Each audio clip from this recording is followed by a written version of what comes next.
एक इतनी छोटी लड़की, इतना बड़ा आदमी, इतनी लाउबाली, यू नो,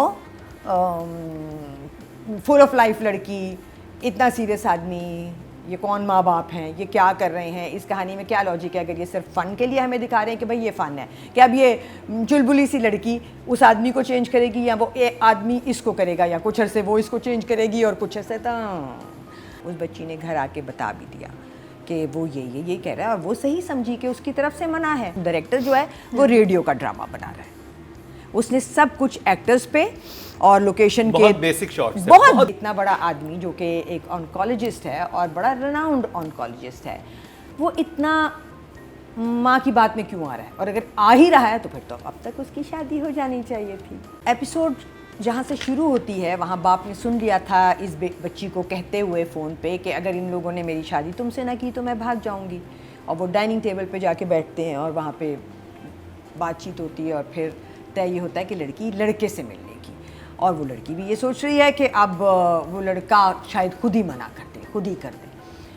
और जितनी बातें उस लड़के ने की वो सब रेड फ्लैग्स थे for any the beginning of any relationship. मैं आपको वक्त नहीं दे सकूँगा, साफ ही मुंह पे बताना है, आई एम नॉट इंटरेस्टेड।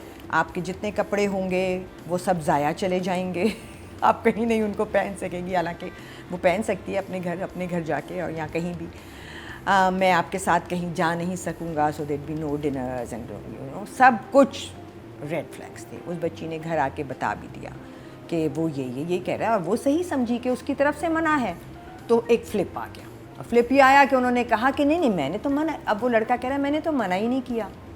ओ भाई, तो मना कैसे करते हैं, है ना? तुम तो एक वही 30-35 साल के डॉक्टर हो, और अगर तुम ये सब बातें कह के आए हो तो फिर तुम ये नहीं कह सकते कि मैंने मना नहीं किया। उधर एक ख़ानदान है जो कहता है कि रेड फ्लैग्स को हम सफ़ेद कर देंगे मगर हम इनको मानेंगे नहीं, सो वो नहीं माने। पूरी एक एपिसोड जो कि 40 मिनट की होती है, उसमें सिर्फ एक सीन था which made any sense, which was the daughter and father scene.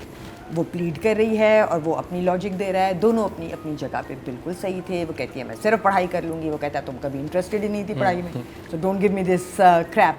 और फिर वो सब करते करते इस जगह पे आते हैं जो कि आ जानी चाहिए थी। आपके लड़के को कहो कि आ जाए, मंगनी कर लेते हैं और फिर अगर जब कभी भी देखेंगे, विच अपेरेंटली इज़ नॉट हैपनिंग, क्योंकि वो इतना कहानी इतनी ऑब्वियसली एक डायरेक्शन में स्टीयर की जा रही है, sometimes logically but most of the times illogically. Because वही बात है कि जैसे मरीना ने कहा कि ये इतना बड़ा आदमी जो कि एक ऑन्कोलॉजिस्ट है और बड़ा रेनाउंड ऑन्कोलॉजिस्ट है, वो इतना माँ की बात में क्यों आ रहा है? और अगर आ ही रहा है तो फिर तो अब तक उसकी शादी हो जानी चाहिए थी, क्योंकि पिछली दफ़ा ही मान जाता, क्योंकि वो माँ के आगे से नहीं बोल रहा। दूसरा पॉइंट मेरा ये है कि ये इतना ऑड कॉम्बिनेशन कोई कैसे बना सकता है? एक इतनी छोटी लड़की, इतना बड़ा आदमी, इतनी लाउबाली, you know, full of life लड़की, इतना सीरियस आदमी, ये कौन माँ बाप हैं, ये क्या कर रहे हैं, इस कहानी में क्या लॉजिक है? अगर ये सिर्फ फ़न के लिए हमें दिखा रहे हैं कि भाई ये फ़न है, कि अब ये चुलबुली सी लड़की उस आदमी को चेंज करेगी या वो आदमी इसको करेगा, या कुछ अरसे वो इसको चेंज करेगी और कुछ अरसे तो हमें नहीं देखना। सो या द सेम, मतलब done to death storyline, nothing in the writing that would I would say ये सीन, ये जुमले, the actors are pulling the show but nothing, just 2 scenes. एक यही जो कि बाप बेटी का सीन था, और एक वो जो कि लड़के का और उसकी माँ का सीन था। पूरे ड्रामे का मकसद ये 2 सीन्स थे। इसके अलावा कुछ बहुत ज़्यादा वाओ मोमेंट्स नहीं थे, कोई ऐसे मोमेंट्स नहीं थे जो आपको आके हिट करें, कोई ऐसे डायलॉग्स नहीं थे जो आपको याद रह जाएं, सिचुएशंस, बट हाँ वो भी हम फोर्सी ही कर सकते थे कि अब ये होगा। So I think it's a very predictable story line and very plainly written. I'd say 5। Okay, job nothing amazing, but ठीक है, अच्छा। देखो, डायरेक्टर तो ऑर्डिनरी सीन में भी अपना आप दिखा सकता है, जैसे कि उस्मान मुख्तार और सहर का जो सीन है जिसमें वो बैठे हैं रेस्टोरेंट में, वहाँ वो लड़का बाहर पेश कर रहा है ना, वो एक मोनोटोनस पेसिंग थी, monotonous to the point of death.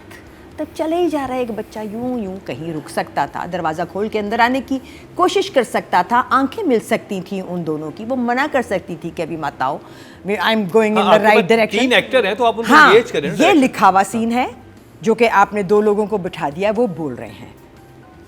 इसके ऊपर आपने क्या डाला है, वो होती है direction. So this hardly any direction, hardly. जो अच्छा सीन हम कह रहे हैं नुमान और सहर का, वो दोनों अपनी लाइनें अच्छी थी और वो दोनों बहुत अच्छे तरीके से बोल रहे थे। हाँ, डायरेक्टर ने फिर भी उनको absolutely। ऐसे ही खड़ा किया था। तो डायरेक्टर जो है वो रेडियो का ड्रामा बना रहा है, उसने सब कुछ एक्टर्स पे और लोकेशन के बहुत बेसिक शॉट्स है, बहुत बेसिक शॉट्स है, जबकि आपके पास इवन मैं देखा था कोई treatment रेस्टोरेंट, नहीं है। खूबसूरत रेस्टोरेंट था, या उसको आप हाँ, यूटिलाइज करने पे आते किया इतना कि वहां से उठा के उसने लड़की की भी आपने थोड़ी सी मर्जी दिखा दी कि उसने कहा यहाँ नहीं वहाँ बैठेंगे। ये एक एडिशन मेरा ख्याल है राइटर नहीं किया था, बिकॉज डायरेक्टर नहीं किया था, फाइन। बट और जगह थी और वो छुट रही थी, जगह थी वो छुट रही थी। सो मज़ा नहीं आया डायरेक्शन रवीना जी को मजा नहीं आया डायरेक्शन में, तो कितने नंबर है आपके पास? क्योंकि मुझे राइटिंग में भी नहीं आया, तो 5 आई थिंक 6, क्योंकि इस ड्रामे को अभी वही जैसे क्राउड पुलिंग भी इसके लिए एक्टर्स ही कर रहे हैं और परफॉर्म भी एक्टर्स ही कर रहे हैं। सो या good job. 6 So far the most interesting character पूरे प्ले में। एंड अगेन आई थिंक ये जो सीन इसने अपनी बेटी के साथ किया, जिसमें उसने 4-5 इमोशंस वहीं दिखा दिए आपको। And I think what Nadia just said, that उसको मज़ा आ रहा है, he's acting after a long time, so he's enjoying it and you can see that. I wish और करे काम, I would give him a 7.5. 7.5, very good job. Raveena ji, I think he's done a good choice. He just made a good choice because he chose a good character to play. उसने एक तो ये अगर उसका credit है तो है, दूसरा ये कि उसको मज़े सारी सबसे सेंसिबल, सबसे इतने सारे लोगों में जो कि कोई सब हमें सेंसलेस लग रहे हैं, the only one who is making sense is him. So ये उसकी लक भी है और he is doing it well also. So I'd say आगे भी मेरा ख्याल है ये बाप अच्छा ही रहेगा, सेंसिबल ही रहेगा, क्योंकि यही लेके बेटी को चलेगा। So good, lucky for him.